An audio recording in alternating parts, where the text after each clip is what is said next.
Good evening, everyone.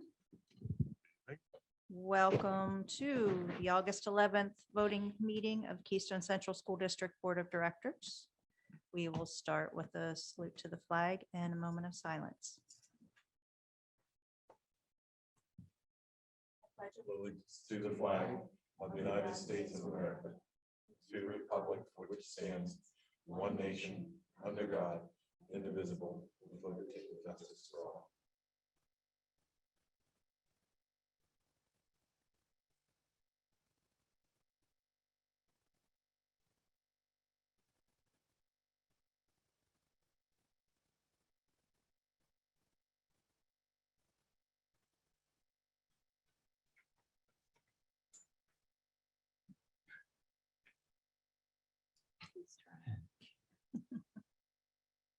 All right, roll call, please.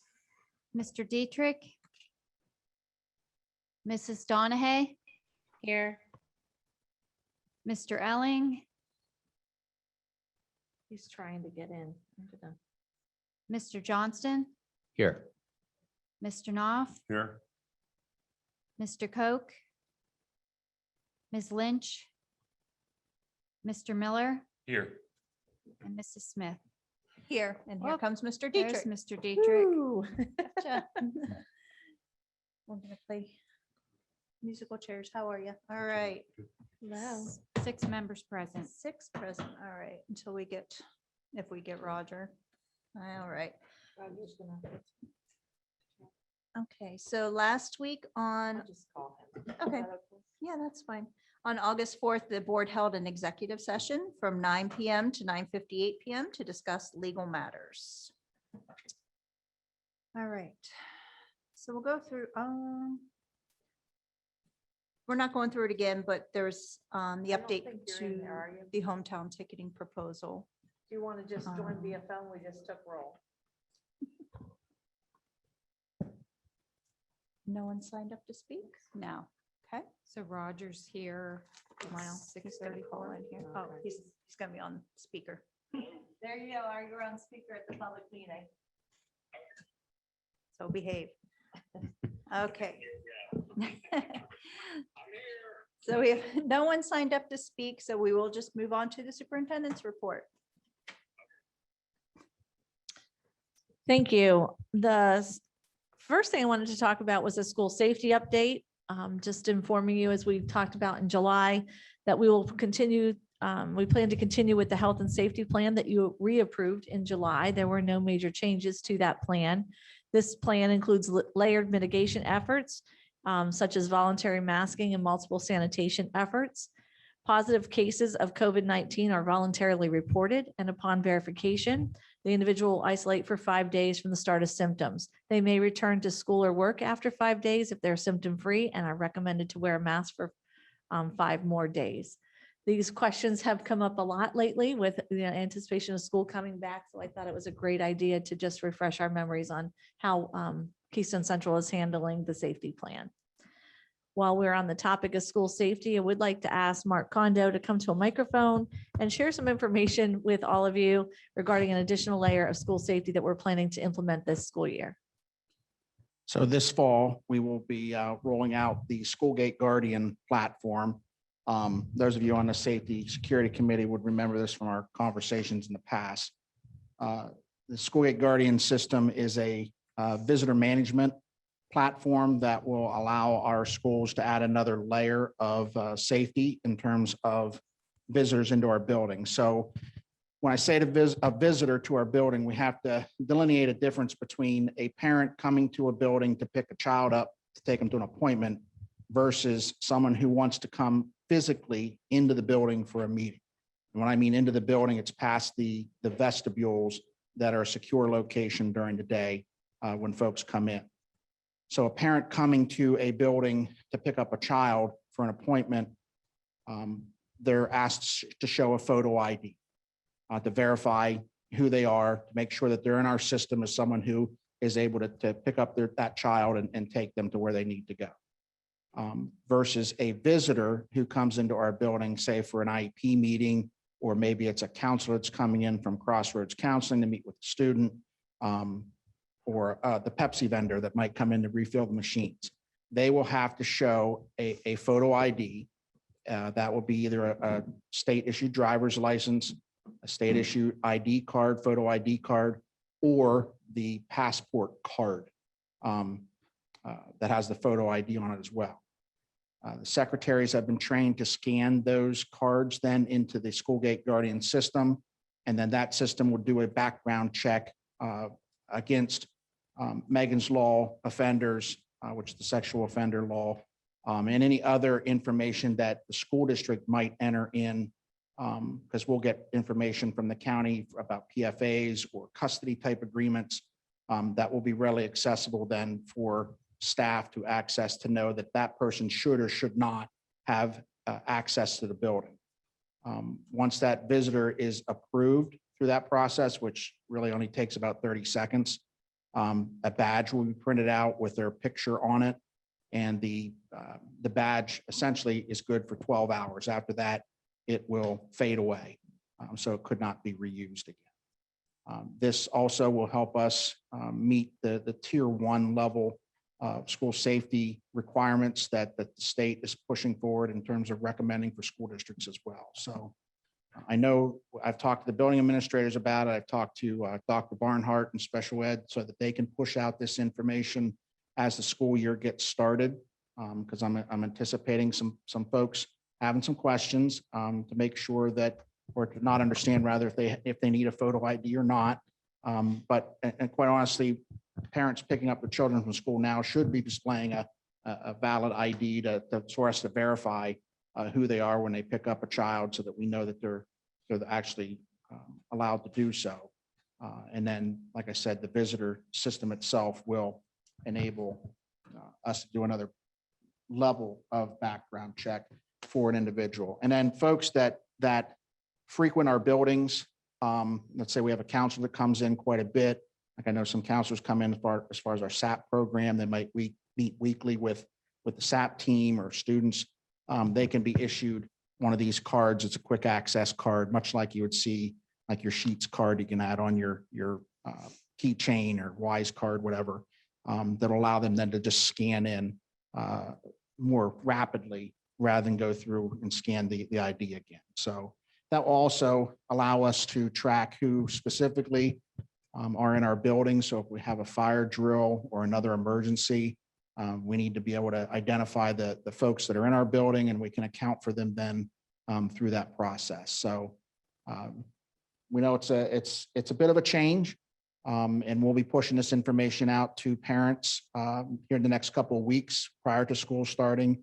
And I know the building principals will also be announcing it, as well as our special ed folks, to put it in their IEP invitations and all that kind of stuff to remind families to bring an ID with them. There is a workaround for some of that, for if someone would happen to forget their license, and honestly, I'll share that with the board in executive session, because I don't want that to be used for the most part. I'd rather folks go through the actual process and bring in their IDs for access to the building. So any questions at all from the board? All right, thank you. Okay, some very positive news. And Susan, if you don't mind helping me out there with the screen share. Thank you. So I was able to actually review this information about an hour ago, and it was so positive that I thought it was worth sharing with you. It's not a voting item, it's just an informational item. But many of you are aware that our district has been participating with Penn College on a dual enrollment program for many, many years. And it's always had some pretty positive feedback. And each year we receive a report about the results of that program and that partnership. And as you can see, our total students enrolled, 122 of our students took advantage of enrolling in a dual enrollment course with Penn College, or sometimes you know them as Penn Now courses. Those 122 students earned multiple credits for a total across them as 567 credits earned. And that equates to $332,829 that was saved in tuition fees to those 122 students. So we think that is pretty impressive, but even more impressive in this particular year, there was 100% rate of success. And then on the second page, just to give you a little bit more information, I'd like to give a shout out to the teachers because 100% success rate, these courses are not easy. They are college level courses for high school students. But Bill Probst, Charles Nardi, Fred Hoy, Seth Cooper, Kelly Geisler, Jenny Temple, Mike Kramer, and Chelsea Grebe were all the teachers who were certified to teach these courses. And again, huge shout out to them and kudos for 100% success rate in this past school year. Can you go back to that first slide? Sure. I mean, sure, Susan. Good job. No, I just looked, I was impressed with the amount of kids that got A's. It looked like Mhm. 328 of the 500. I mean, that's, I think it shows we're doing a good job in the classes. I agree. I think that, thank you for pointing that out. I also have another paper that they sent, like they have, we partner with them, but there's 58, well, there's 47 total active school districts that partner with them. And not everybody, there's 161 students who earned an F or, didn't earn any credit. Yeah, we didn't So have when any. we didn't have any. So even compared to the other school districts who took advantage of this program, I believe that there's some evidence that we're being very successful. And that's a credit not only to our students and their families, but truly to the teachers who go the extra mile when they have to. So I just wanted to point that out to the board because I thought that was really some impressive news. One other thing I'd like to mention to the group tonight was that our comprehensive plan is due to the Pennsylvania Department of Education in March of 2023. They're usually 3-year plans, but due to the pandemic, they extended deadlines. Based on that, I would like to reconvene a stakeholder group. We did that in April of 2019, I think shortly after I came to the district. We developed not only the comprehensive plan for PDE, but also kind of a document of a strategic plan and some goals that we wanted to address kind of outside of what PDE was measuring. And it's time to pull a stakeholder group back together, kind of review and revise that plan as well as our comprehensive plan to PDE. My team and I sat down and looked at a timeline for doing this. We'd like to, because it's due in March and there's also a 30-day review and board approval that has to take place, kind of back mapping from those deadlines. I'd like to pull that stakeholder group together in late September. And again, a few weeks later in early to mid-October. And then do some finalizing and work following the stakeholder input, and then bring forward to this board a formal plan and sometime in January at the latest. Well, I would like to do it in January if we could. So have all those the drafts and everything done ahead of time and weigh in. As many of you know, we've been working through our network with Learning 2025 and taking advantage of some of the experts in the professional development programs that they've offered. We did budget for those items through our ESSER funding as well. So something I'm currently working on is looking at garnering the expertise of Dr. Mike Duncan. He is currently a superintendent in Pike County, Georgia. He was with us in last spring, worked with our administrative team on some professional development. We've seemed to have a really great relationship with him. Our administrators respond to him very well. I've had some conversations with him. He'd be willing to come and help us out, facilitate the first part of the stakeholder group meetings or some of those pieces. And then also while he was here, work with our instructional administrators on executing a comprehensive plan. So helping design the plan, refine the plan, as well as the execution, the professional development on the execution. And we all know that a great plan is awesome, but if you don't execute the plan or there's no follow through and we just put it on the shelf or we submit it and we don't follow through, we're not likely to get the results that we're desire. So it's something I'm working on. We do have it budgeted, but I hope in next month to be able to bring a proposal back to you for his services. And I think Tracy, you had an opportunity to meet him when we were at Yes. at one of the Learning Mhm. 2025 conferences. Yes. And he's been here. So that's where I'm working towards. And again, we would have representative stakeholders from all stakeholder groups as well as all regions of our school district. More to come for the board when I get those dates firmed up. It was my understanding that requested by Tracy that those meetings would be held in evenings. So looking at one evening in late September and one evening in like second week of October. Is that all you have? We're just really getting ready to welcome in the kindergarten class of 2035. And our opening day plans are being solidified by the principals and the directors now. And we are doing something a little bit different on opening day. We're not having a whole full group join in one location. We decided to do satellite locations in the buildings because the majority of that first day is going to be devoted to a follow-up from what we did on April 1st in working on student engagement in the upcoming school year, moving in that direction. So if any of the board members are interested in joining to kick off opening day, you're welcome to join us here. And or if there's a special building that you'd rather go to that's more proximal to you, let me know and we'll get you the details. Thank you very much. So it looks like the curricular co-curricular committee met this week. Who's gonna give that report?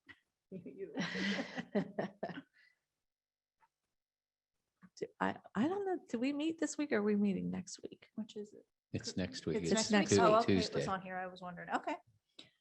All right. So then. There was a planning meeting. Okay. Actually, I can speak to that, even though there was Okay. no committee update that met. One of the things we are planning to talk in detail about tomorrow is the strategies and expectations, learning expectations for the upcoming year. We have a lesson plan policy. I know that will be coming up next month from the policy committee to be reviewed and revised. With that comes some changes, but less restrictions for teachers in some ways on timelines, but yet more support for teachers using templates that include specific components of lesson plan that are research-based. And so we have got a lot of supports in place to move in this direction, but we wanted to thoroughly break that down with the co-curricular curricular committee of the board, because a lot of this will be presented to our staff in those opening days. And we just wanted to make sure that you were aware of it. And so I'd like to encourage anybody that is available on our board to join that meeting on Tuesday evening. Sounds good. So moving through the agenda, looking at new items added since last week. Under board, we have number 4, sadly, the resignation of Bo Miller from the board effective tomorrow. Mr. Miller. Yeah, I would just like to say that it's not a decision that I took lightly, but I find myself professionally tied up a lot more than I used to be because I'm doing a lot more travel. As you know, my employer, Lock Haven University, integrated into the new Commonwealth University of Pennsylvania. And in my role, I tend to travel to Bloomsburg and Mansfield on a fairly regular basis. In fact, I was in Mansfield today. I'll be in Bloomsburg tomorrow. So I didn't even know if I was going to get back in time for this meeting, but I did. And it's impacting my ability to be the kind of board member I think that I should be. I don't feel like I can devote enough time and effort to it. So I think it's probably best that I let somebody else have the opportunity to serve Region 8. I know that sometimes that's kind of hard to find people, but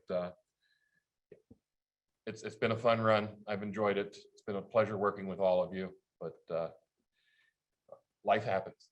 I guess that's the best way to put it. It does. And like we cross paths first through the Lions Club and then through here. So Bo and I hold a lot of the same ideals, and we have a lot of the same goals for the district and what we felt, was good for the district. So he will definitely be missed. We'll miss him and his wealth of knowledge, but he will be called regularly, probably for any questions. I'm glad you're still a community member, so that will be helpful Yes.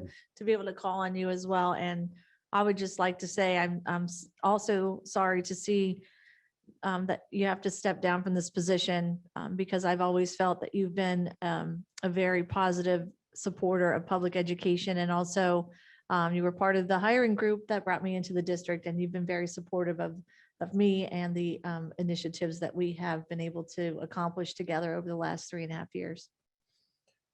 Well, thank you for that. And thank you for the reminder that I am still a community member, because that reminds me that the end of the month is the end of the discount period for real Yes, estate it taxes. is. So I probably ought to get on that. Yeah, I just want to add to, it's been a real pleasure working with you, Bo, because I agree with Tracy that I think you've always had what's been in the best interest of the district, always at the top of any decision you made. And we're really going to miss your expertise and your knowledge in a lot of different areas. And so I wish you the best of luck and hope that Thank you. you don't have to travel too many miles, but we will miss you. And I will personally, because I think you've done a great job. All right. So as a reminder that there will be an announcement of how to submit any kind of application if you'd like to be appointed to the board if you belong to Region 8. So we will be asking for those. Which that includes the townships of Castanea and Bald Eagle and the borough of Flemington. Not a compact and efficiently shaped region, but it is what it is. That's your region 9. I think, look, just Well, maybe. at least it's all contiguous. You don't have to drive through other regions to get to. Kinda. So yes, we do have 30 days then from tomorrow to fill this position. So if you know anybody who might be interested or you think would serve the district well, please encourage them to apply. We're looking at September.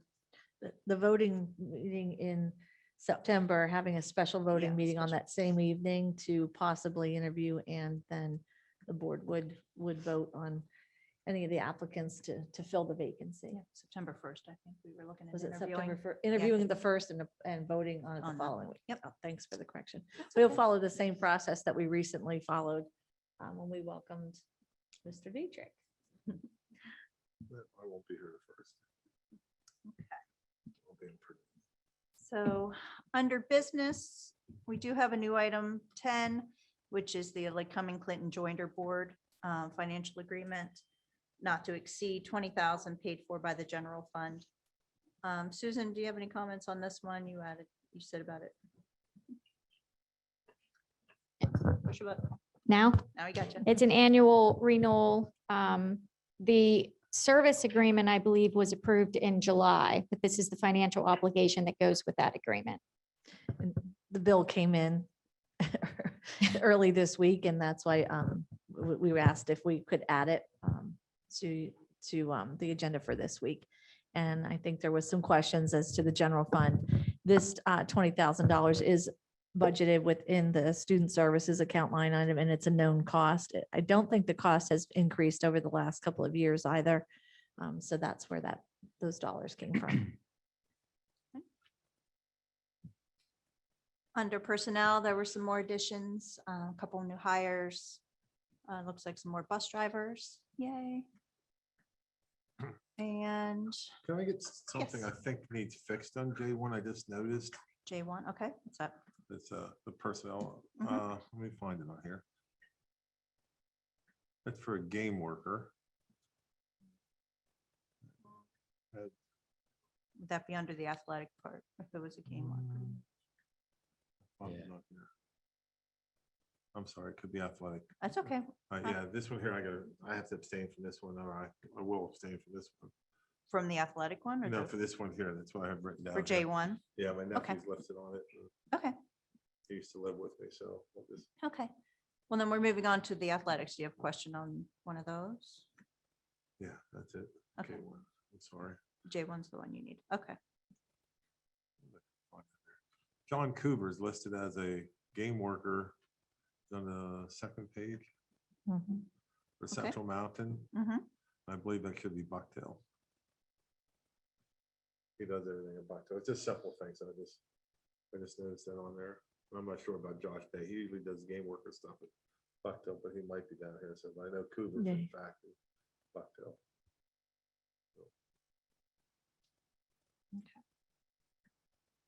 We'll get that.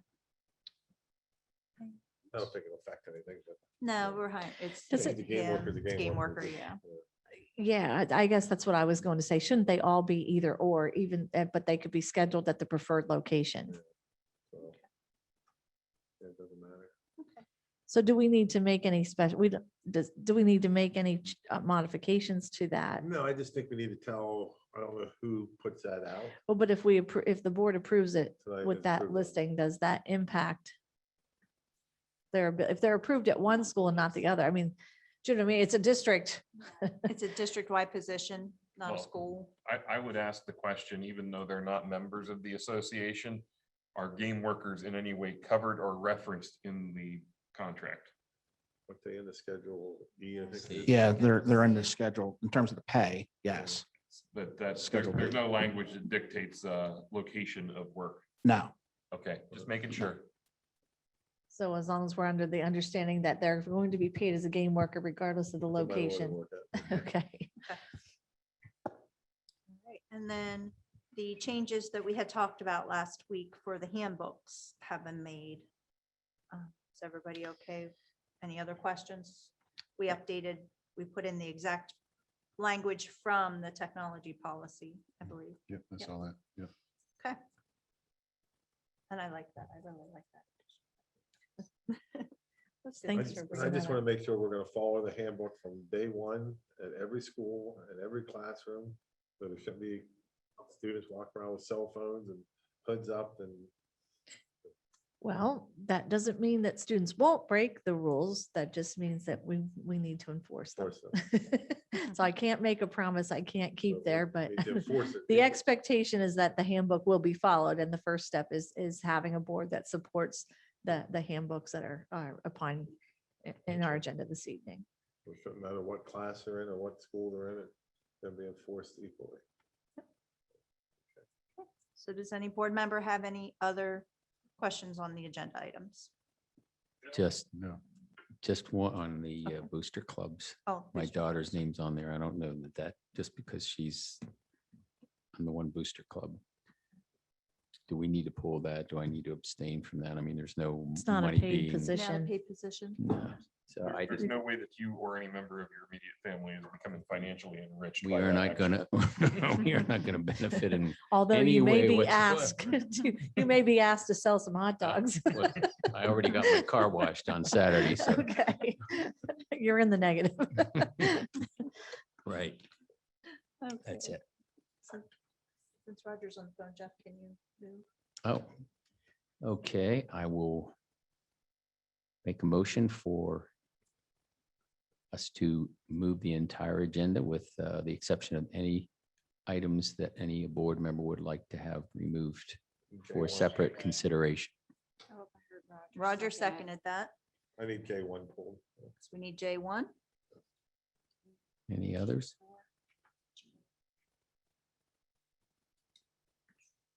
G4, is that information or is that, yeah, we can, We it's do just that an separately. information item, it's, Oh, okay. right? Yeah, or do we have? Board items. We have other information. We have to accept it, so, yeah, we have to. Yeah, so, pull G4. Okay, so J1, G4, any others?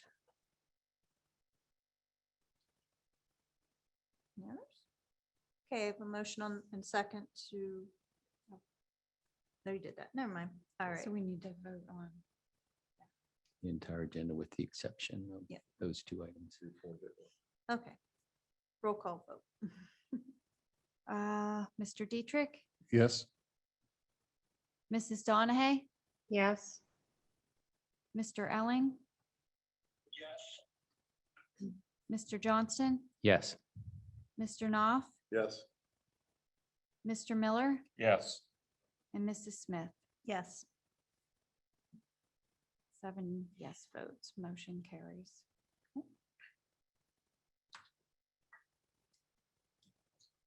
Polly got it. I think. Yeah. Yeah. Yeah, Paul answered. I heard it. Okay. Yeah, I heard it. I guess we need to, if we're going to go in order, Yep, go ahead. G4.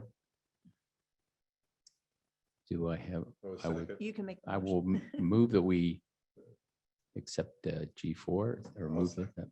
Those Mr. seconds. Knopf will second. Okay. Any discussion? Any discussion? Yeah, again, we're gonna miss you. Procedurally, there's nothing in Robert's rules that prevents me from voting on this, so I do intend to vote yes. Oh, well. I thought you'd vote no. So, okay. All right, so go ahead, Tracy. Mrs. Donahue, If we all vote no, does that mean you have to stay? Yes. Okay, then I say no. No, I'm just kidding. Yes. Mr. Alling,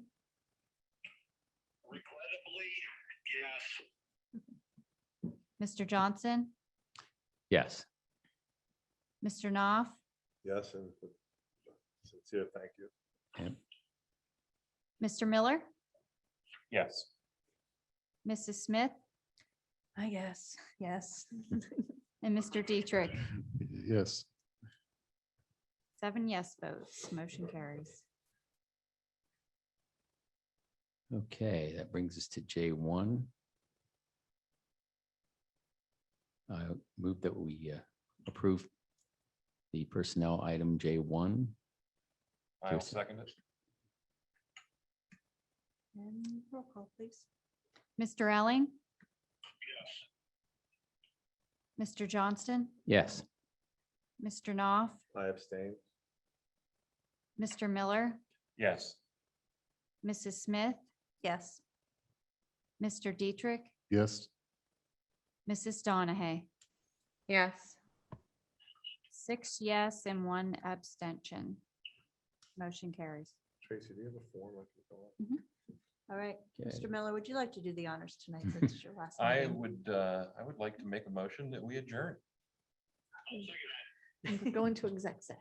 And yes, we're, so Polly, we're going into exec session. All right, thank you, everyone. Have a good evening.